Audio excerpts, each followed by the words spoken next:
Stoccos are believed to be armed and dangerous.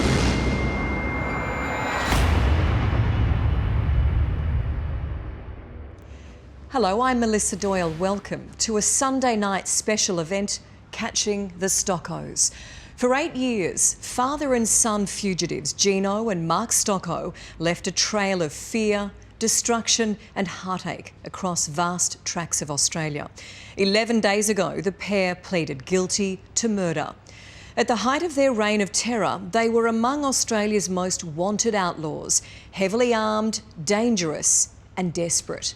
What the Stoccos didn't count on was their brave victims banding together to take matters into their own hands. As Steve Pennells reports, the Stoccos had gathered an arsenal of weapons as if all along they were preparing for a final showdown.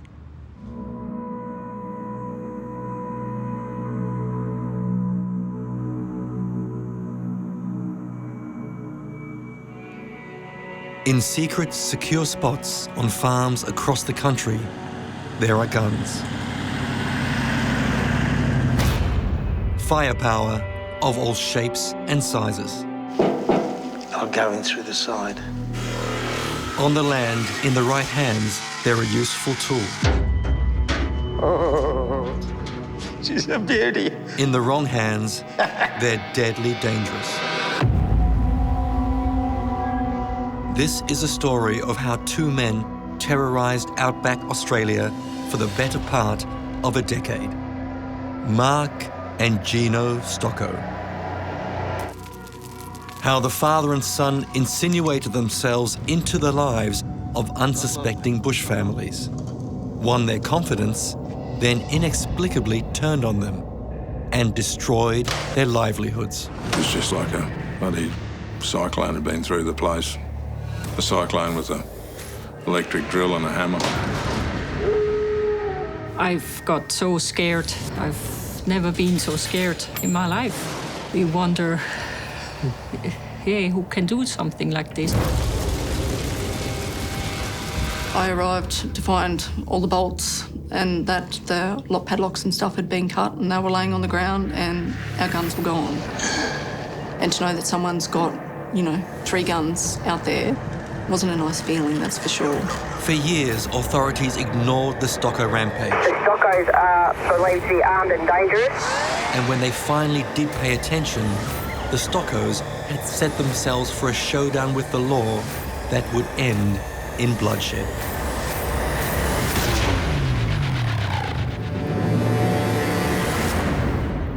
These two are not typical villains. They're not disorganised antisocial men. They're well organised, carefully planned.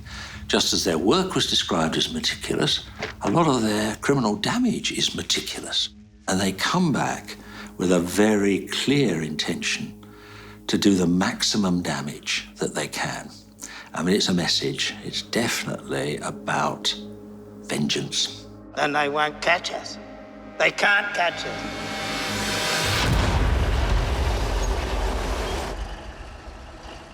My name's Doug Redding. I live in country Queensland.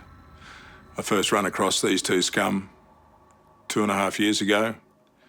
They were here for some 7 months, left a trail of destruction and vandalism, theft in their wake. They've been doing this for a long time. I wouldn't want this to happen to anybody else. So the sooner this is brought to a close, the better.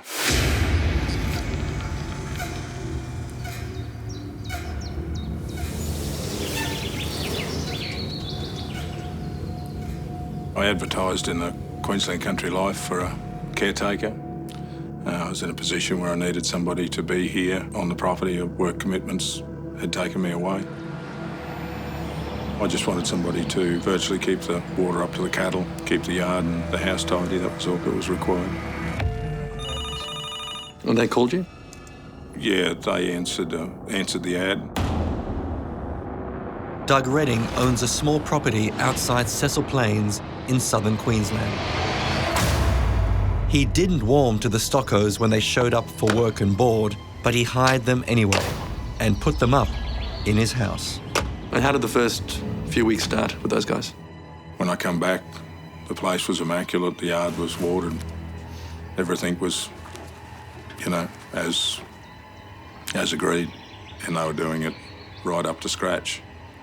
But you could tell in their conversation that they were, they were lying through their teeth where they'd been and what they'd done for the week and this sort of thing. So the alarm bells start going off? Not the alarm bells. I mean, I thought I was just dealing with a couple of, die-hard liars, but there's no shortage of them around, so... You put a lot of trust into these blokes, didn't you? Oh, certainly. Far too much. Mark and Gino worked for Doug for 7 months. They'd have the odd argument, but after one seemingly innocuous one, with no warning, the Stoccos exploded.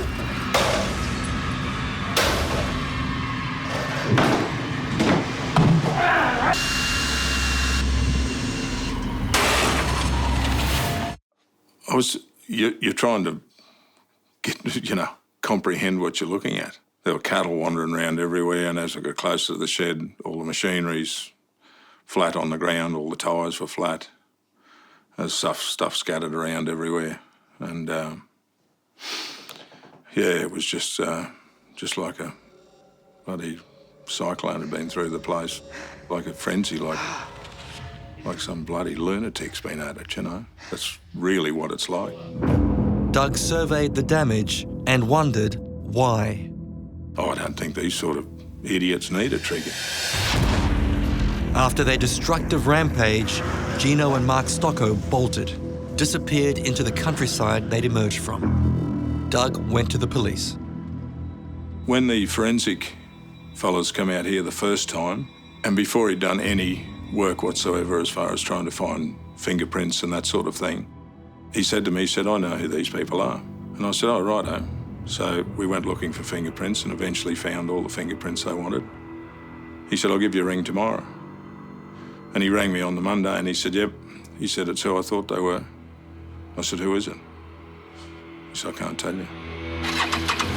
And so began one man's very personal, very determined campaign to find out for himself where the pair had come from, where they were going, and why the authorities appeared powerless to stop them.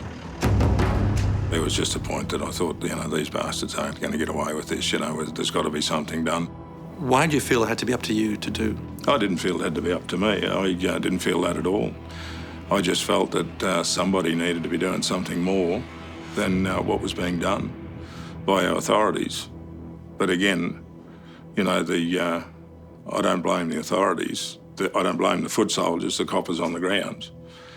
The people that are in charge of them, the politicians that run them, the bureaucrats in between, that's where the problem is. That's why these people have been getting away with this for so long, right across Australia.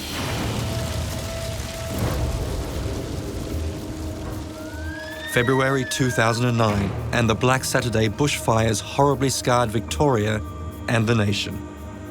173 died in the maelstrom, hundreds more were injured. Residents say there was no warning. The fire front came through like a freight train, destroying everything in its path. Vast areas of the Yarra Valley and surrounds were devastated.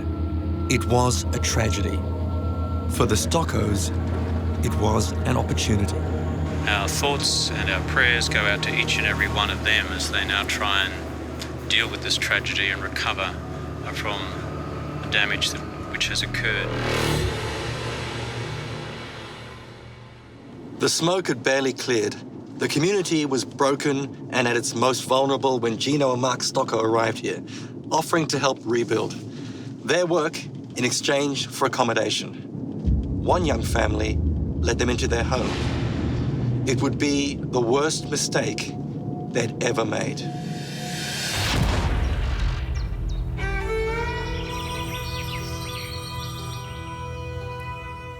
It was probably March 09, maybe around there, March, April 09, that they rang up and asked whether we would need a hand on the farm.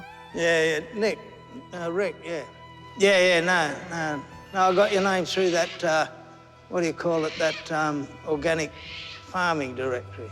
Yeah. I done a fair bit of fencing. I wondered if you had any work for me down there. I think he rang from Queensland, he said, and he said they're on the way down. They sort of seem to travel with the weather in the hotter months. In the hotter months of Queensland weather, they were down here. Next Wednesday? Oh, that'll be great. Yeah, OK. See you then. Thanks, Rick. What were your first impressions of them?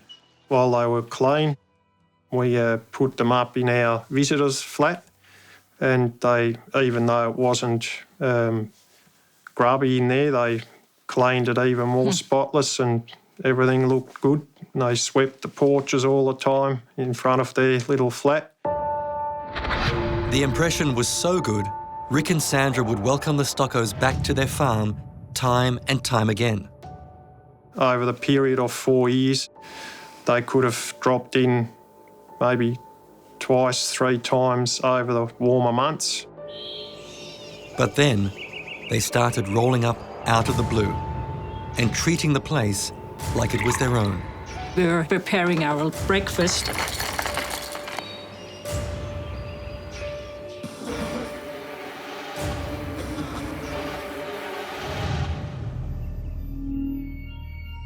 And they just were standing in front of our window.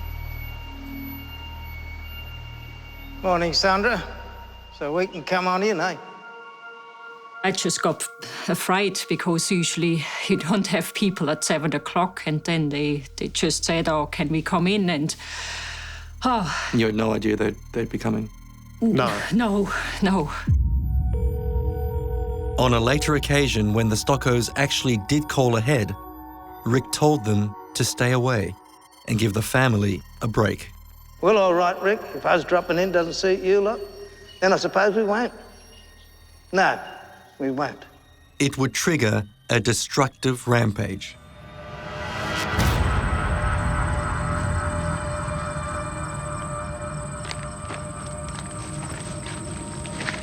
Probably 12:30 we woke up.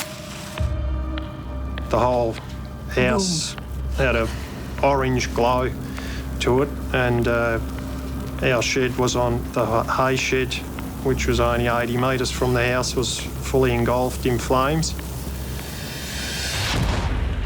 I raced out and we couldn't see anything to save there. I think we pulled out one plough, but everything was well engulfed in fire. And they were, I don't know, 40 metres high, the flames. Rick and Sandra alerted police. The investigation went nowhere. The Stoccos were never considered. But the Stoccos' vengeance did not end there. At the height of the bushfire season, they returned and set more of the Zipsons' property alight. The damage bill was crippling. So, Rick, in dollar terms, what sort of loss are we looking at here? Well, all up, it's about $900,000 loss. We lost 3 sheds at $70,000 each. Loader tractor, $110,000. 100 horsepower 4-wheel drive, another $100,000. And the rest, you can count up the figures here. Must be pretty tough walking past here every day. It's devastating. It's just don't understand it, how someone can burn someone's livelihood like that. They're die-hard cowards. They come in the night, they burn people out, they thieve, not just once, but, one shed being burnt, coming back a month later, burning another shed. There's this pattern, isn't it, coming back and doing it again? There's victims out there that will never be identified. They don't want to be identified, and that's all there is about it.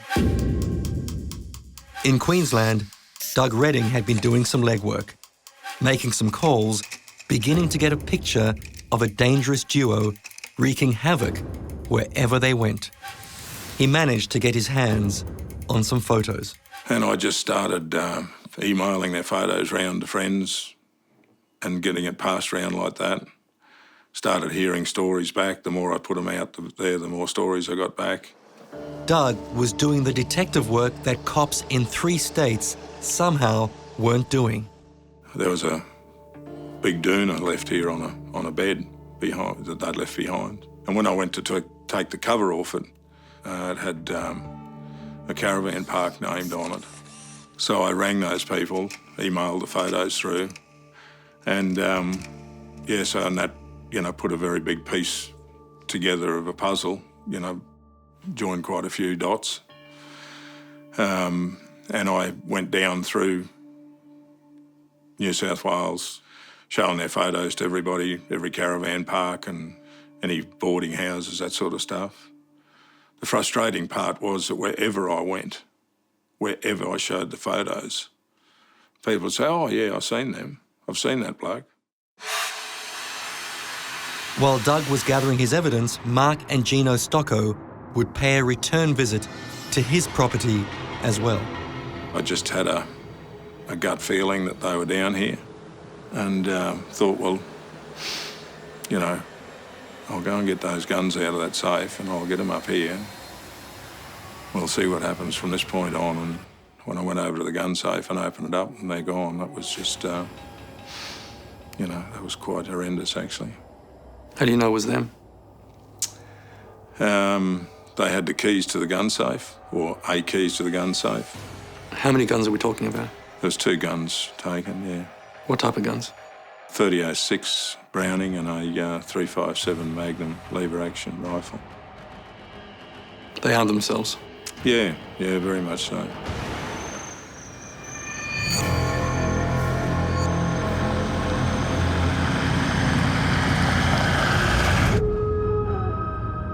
These things escalate.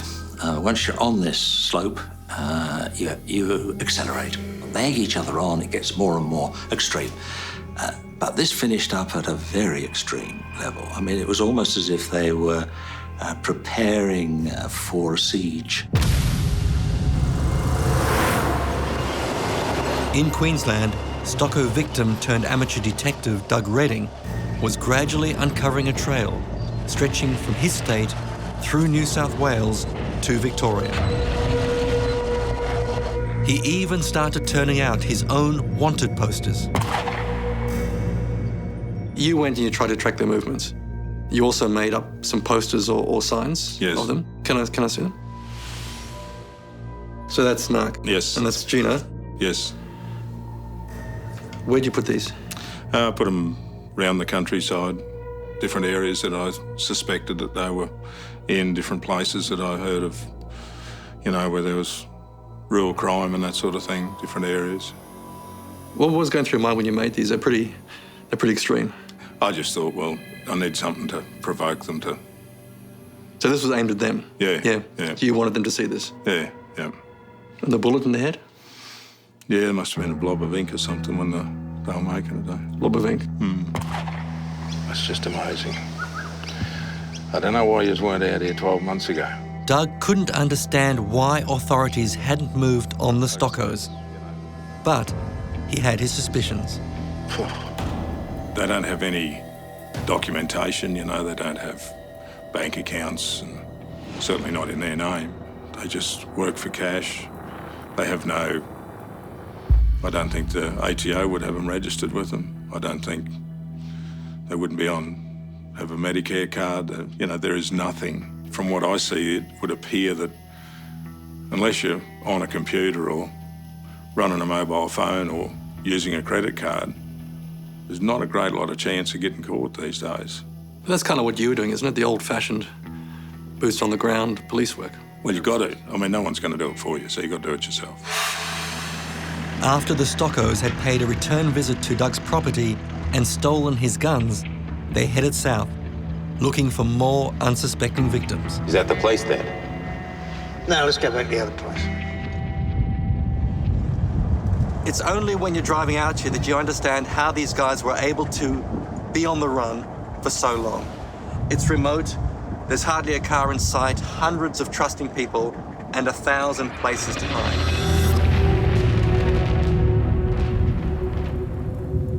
Ready to go feed some cows? Put that back in. Ian and Shelley Durkin and their 3 kids live on a 1,300-hectare cattle property in Coolatai in northern New South Wales. Good boy. All right, we'll go get some more. It was March 2014. They replied to an ad that we had in the paper for a caretaker, and they came to the farm and we met them. How you doing, mate? Good, mate. Yourself? Yeah, good. Was down from Queensland? Yeah, mate. Well, yeah, easy out there. Gino? My nephew, Mark. Okay, Mark. Get in. How are you? They were in a pretty, nice, clean-looking vehicle, and they got out and they were well presented. How can I help you? We want some work. And what can you do? You do anything? You knew they were father and son? No. Gino introduced Mark to me as his nephew. Why would he do that? Your guess is as good as mine. I don't know. Like so many on the Stoccos hit list, the Durkins needed a hand on their farm, and they offered board in return. Well done. We don't want any money. You just give us some place to stay. Think we can do something? You're right with that. Too easy. All right, come up the house. The Stoccos moved in, did odd jobs, but soon they were treating the place like their own. Gino was definitely, obsessed, I would have to say, with water and, the lawn around the shed and around the house where they were. And it looked immaculate all the time. But all of a sudden he decided that, he didn't want the cattle there and sort of kept hunting them away. And I sort of said, well, it's a cattle farm, mate, we've got cattle. I came down the road one day into work and he put an electric fence across the laneway. Gino, mate! This has got to come down. You can't just go sticking a fence in here, mate. This fence is to keep your cattle off my lawn. I don't care about your lawn, Gino. I just said, look, you can pull that fence down. It's just, really pain in the neck. And he said, I'm not pulling it down. And I just said, look, it's not practical. And it's coming down. And, this is my show. And if you don't like it, there's a simple solution. You'd sort of hit the road if you like. Mate, I live here. I have my rights. I know my rights. So it goes? Well, the gate's over there.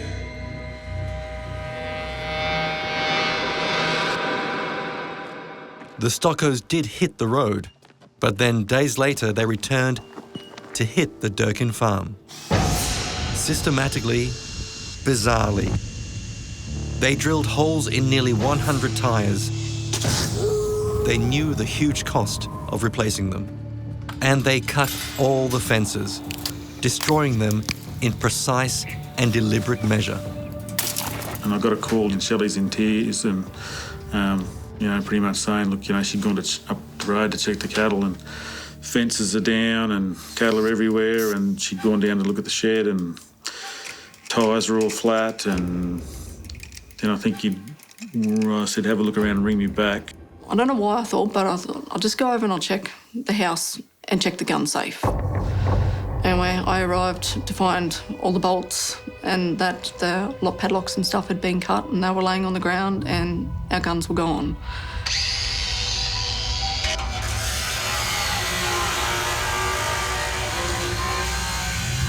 At that stage, my heart's just gone. 1, 2, 3.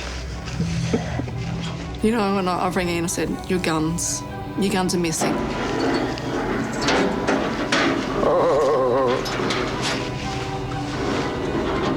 Come to Papa, baby. She's a beauty.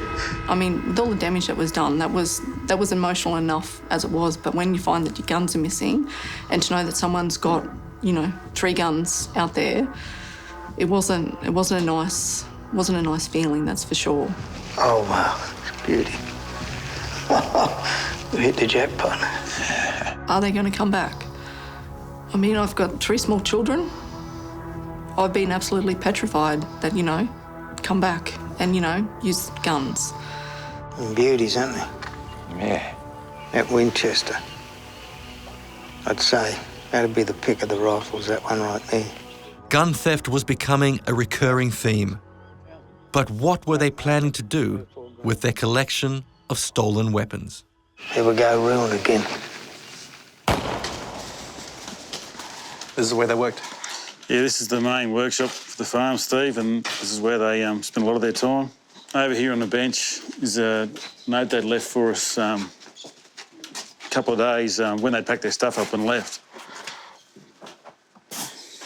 Their parting message? Yeah. Look, these are blokes that we looked after pretty well, I thought, and they've left me a note. Ian, you're a fool. You had 2 good men for the price of 1, but because you're arrogant, you lose. There are plenty more farms like yours. Nice. I took the attitude right from the start that I just wasn't going to take this, that I just wasn't, you know, I was going to find these blokes one way or the other. And meaning by that, I mean, you know, I talked to police and I just said to them, look, I will, anything I can help you do to find these guys, we will do, you know, and we pushed pretty hard, and just through that we found a lot of victims. Most of them were just devastated.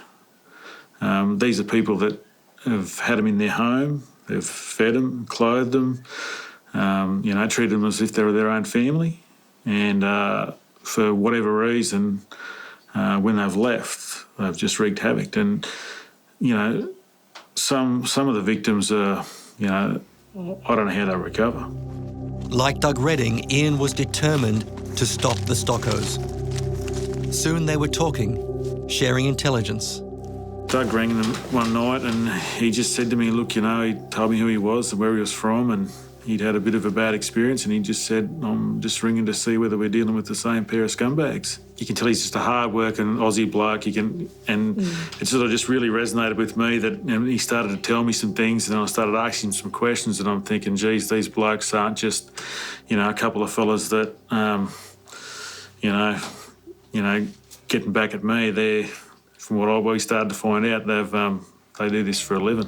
Why they come back is that this is rankling. You know, they haven't forgotten whatever this humiliation, whatever this supposed insult, whatever they felt was done to them, which enraged them back then, is still alive. They're still thinking about it. They're going over it. I mean, it's about resentment. It's about feeling persecuted. It's about taking revenge. You said you're not scared of them? Not in the slightest. Not in the bloody slightest. There's a good chance they'll be watching this. Oh, good on them. Come back, fellas. Come back and have another go. You want them to come back, don't you? I'll live for it. Gino Stocco and his son Mark would appear out of nowhere and just as easily disappear into nowhere. Crisscrossing state borders, covering their trails, stealing, destroying, amassing an arsenal. But you wouldn't know how many guns they'd have. You know, they've been doing this for years and years and years. Even if you go back 8 years, you know, there would have been guns around that they've probably taken that, you know, were down behind the shearing shed or, you know, under the cupboard in the laundry. It makes you feel very unsafe. Every night, we have the shotgun beside the bed. We got a dog that was going to bark and let us know if, by some chance, they walked in. You know, if they come back. We'd get up, you know, and go, you know, look around on the moonlit nights, just if, you know, the dogs were barking and stuff. But who were these violent, vindictive men preying on country people? I've come across crimes where people repeatedly commit crimes, where one individual is mentally ill, is psychotic, got delusions about things, and the other person, who's usually a relative, a brother, a partner, gets caught up in that individual's delusions. But you've got one person who's crazy and is driving it with their odd ideas, and the other person gets sucked in to this world of madness and then goes along with the crime.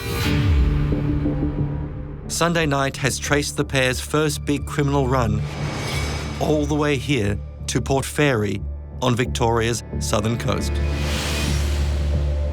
In 2006, the Stoccos had bought a yacht in New South Wales under a false name and sailed it here.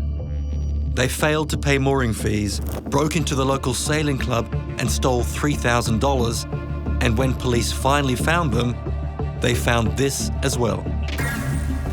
A treasure trove of stolen IDs and false documents. They have rather grandiose ideas of themselves. I mean, is it the fantasy of the bushranger? Is it the fantasy of the master criminal? I mean, heaven knows what it is, but there's something like that in there. After prison terms of a few months each, Gino and Mark did what they'd come to do with chilling expertise. They disappeared.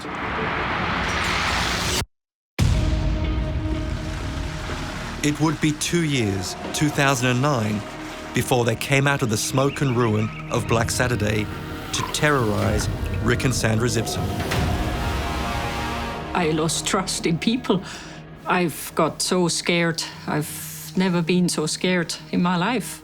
I mean, you wonder, who can do something like this? I mean, I've changed. I'm just wanna be for ourselves, and it's not nice. We just don't understand why. Well, they've destroyed everything, all our livelihood, and probably we'll never forget what happened here. We've got mental damage probably for the rest of our days, I'd say. Scared every night, scared every move which was outside. I just jumped up. From regional Victoria through the back blocks of New South Wales, the Stoccos blazed a malicious and destructive trail that swept through the lives of Ian and Shelley Durkin. I think the worst thing they've done is, the emotional stuff they've brought upon people. But I mean, there's people that probably won't farm anymore. It's destroyed them. Yeah, it really has. It wasn't just the menace, the hair-trigger temperament that victims found confronting. It was also their home life. No sooner would the pair move into their farm quarters that Gino would remove internal doors. At Ian and Shelley's workers' cottage, that included doors to otherwise private areas, like the bathroom. According to some accounts we've gathered, the father and son shared the one bed. Sleeping in the same bed, it's easy to jump to a sort of fantasy of homosexual incest. We don't really have any evidence for that. We know some things about them. They clearly have obsessional qualities. They're quite rigid, careful. That's never good news in a criminal, because it means that they're going to be more effective. And they actually are capable of doing more damage. Their rampage was relentless. On it rolled to and through Queensland, all the way to Doug Redding's place. They just seem to be able to fly under the radar. I think, they know the system. They know the system intimately. But if you add up the millions upon millions of dollars worth of arson and damage that's been done in areas that they've been at that time, it's not petty crime, is it? For 2 years, Doug had been trying to get the authorities to act, to do something about the appalling exploits of the Stoccos. Finally, in the middle of last year, action. They've been on the run for 8 years, allegedly stealing from and trashing dozens of properties. Just the absolute lowest form of human being that we have, unfortunately. They've been dodging the law by only travelling at night, living on cash and operating in remote areas. They're always one step in front of us in that regard. I suspect they were living out some fantasy, which was self-justifying, so that very few people, even people who do terrible, terrible things, actually think they're doing evil or wrong. They have a story for themselves where it's either justified or for the good.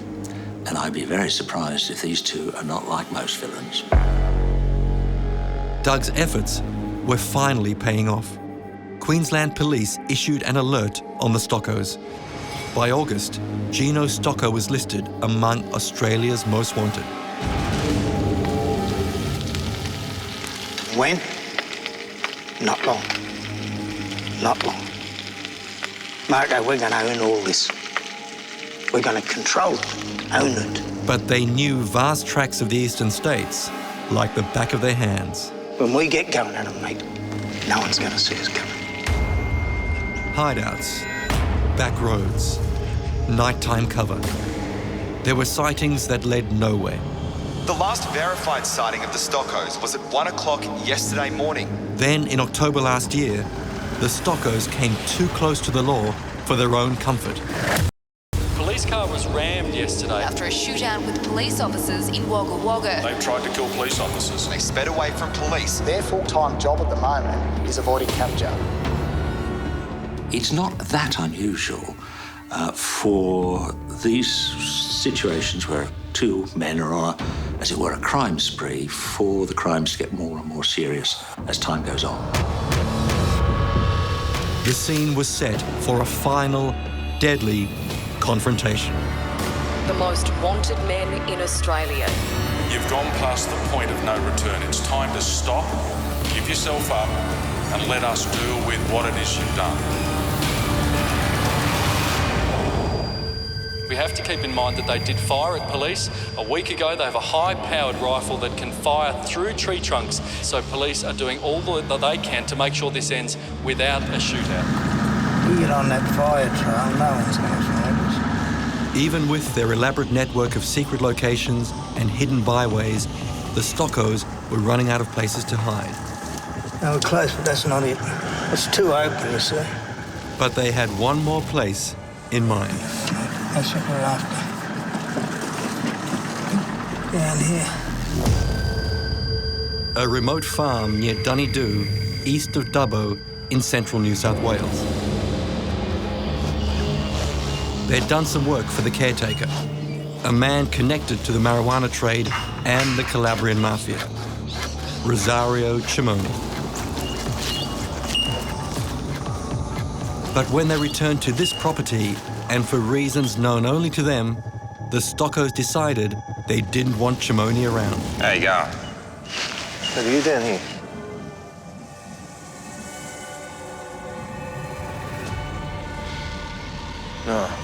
Oh, fellas.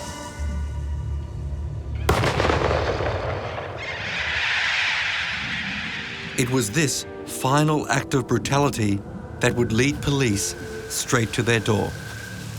Cimoni's daughters reported him missing, and police came knocking. Life on the run finally comes to an end for Mark Stocco and his father Gino. After almost a decade, the infamous fugitives were cornered on the remote property near Dunedoo, the pair ending up face down in the dirt with their hands bound by cable ties. We were with Doug Redding when news of the arrest came through. Father and son fugitives Gino and Mark Stocco have been arrested at Dunedoo in New South Wales.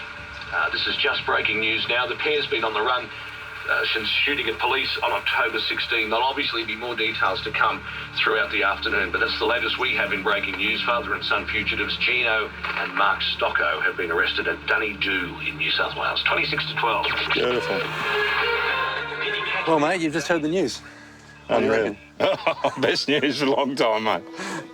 What are you feeling right now? I just won the casket, mate. Great. Best news.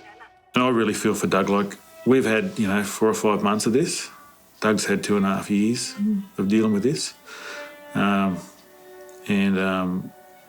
Look, I'm just as pleased for him as for anything that, he can get on with his life a bit. Hello. How you going, mate? Good, how are you going? Pretty good now. Yeah, not bad, is it? He said to me, look, it nearly consumed him at one time. And it was really, really affected him. And I felt that myself too. Yeah. Oh, well. We can probably get on with doing a bit of work and living now, eh? Yeah, it's not looking over your shoulder and worrying whether, Who's watching or what's going to happen next? That's right. Yeah, that's for sure. Well, after a week and a half of being in the house with hardly any sleep at night, we went to Melbourne to get away from it. And all of a sudden the phone started ringing. And while I was talking to one friend, it beeped again and it beeped again. And everyone left a message that they're caught. So that was a huge relief. It made our lunch taste a lot better. How'd you feel? Yeah, good. Yeah, no, relieved. It's a measure of the deep harm the Stoccos have done that even after their arrest, their victims remained on edge. They've been shaken to the core. When they're charged with murder, you think, well, you know, it felt really surreal that could have been me. Like, I mean, that day we had an argument, it could have been me. I mean, I caught myself the other day when I was driving to town, as Ian said, still looking at cars, checking cars out, like, you know, seeing if it's them, like, you know. But that's just what we've been doing. That's what sort of consumed us for the last 5 months. Once we found out that, you know, they were actually caught and they were behind bars, like, you know, I had a great night's sleep. Are you put at ease in some small way by the fact that you're not the only one? That a hell of a lot of people have been conned by the same guys? No, it doesn't make it any better. Doesn't make any difference. I'm still the sucker that, yeah, they got well and truly, as is everybody else. But, you know, should have picked it, should have. Hindsight, 20/20 vision, you know, there were signs there were things that, you know, you look back and think, yeah, that wasn't quite right, that didn't add up, you know, but hindsight's an easy thing, isn't it? No, it is, yeah.